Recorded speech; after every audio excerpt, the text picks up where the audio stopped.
Hiya. So today I'm going to have a look at the nerves in the horse's head and face.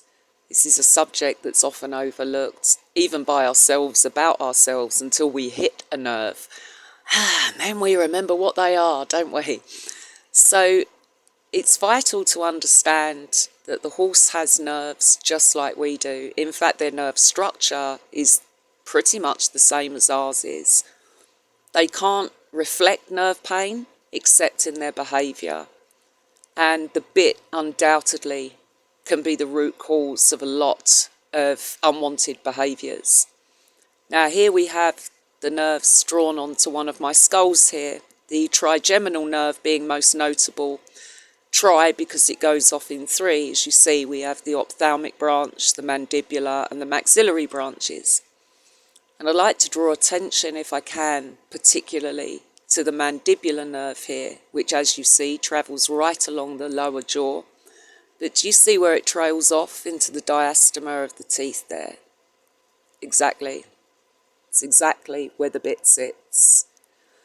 Now, it's not unreasonable thinking the thin layer of gum that the horse has over this area and the fact that their nerves are just like ours, that many horses are working with pain or the fear of pain. Now here's the human comparison. As you can see, we have exactly the same nerves, exactly the same. Our skeleton is different, but the nerves are the same. And while I don't wish to be anthropomorphic about this, we have to be empathic about the fact that we have the same nerve structures. If we can feel nerve pain, and anyone who's had that, neuralgia, anything like that, can testify to how miserable and painful and incessant that can be, then you realise that maybe your horse biting you as you walk past the stable is not actually just the horse biting you as you go past the stable. So here we have a cross-section of the human jaw. Again, I want to draw your attention here to the palatine nerve. That's where my real interest here is at the moment. As you can see, it branches across the roof of the mouth there, and it's exactly the same in the horse. Now, if we consider where the joint of a snaffle might be, or a port, no matter how low, and indeed the higher the port, the more agony that is going to inflict on that palatine nerve right there in the roof of the mouth. So it just helps to have that comparison, because it helps us understand that actually they're really no different to we are when it comes to pain, sensitivity and things like that. Now here we have a diagram just showing where a snaffle bit would sit in the horse's mouth and where it impacts on those nerves. If we have a horse in what is known as a mild bit like a snaffle, we still have to bear in mind that the palatine nerve there is still going to be hit as soon as that rein is activated. We are still going to have an impact on the lingual nerves because it sits over the tongue. We have a cross-section here just to show you where the snaffle sits. And as you can see, the presence of canines, it's not often spoken about. Wolf teeth are spoken about and dealt with as being problematic, but canine teeth are very, very much an important part when choosing and fitting a bit. Depending on their placement, you may simply not have room for some bits in their mouth. If those bits are used, they are going to impact those teeth almost pace for pace. Now here we have a horse in a snaffle. You can see the lower part of the noseband is done quite tightly to stop the horse from opening its mouth, and the slobber and saliva is building as a result. This is undeniably on a hot day, I'm taking that into consideration, but the abundance of sweat is also indicative of a horse that is not having a good time, and it's certainly not going into a willing, comfortable outline. As you can see, its nose is behind the vertical.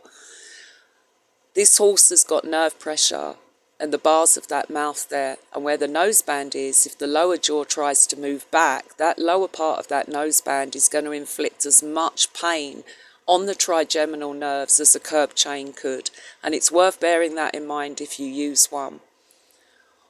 On the next diagram, we've got what a curb bit does in the horse's mouth and where it reflects on the nerves.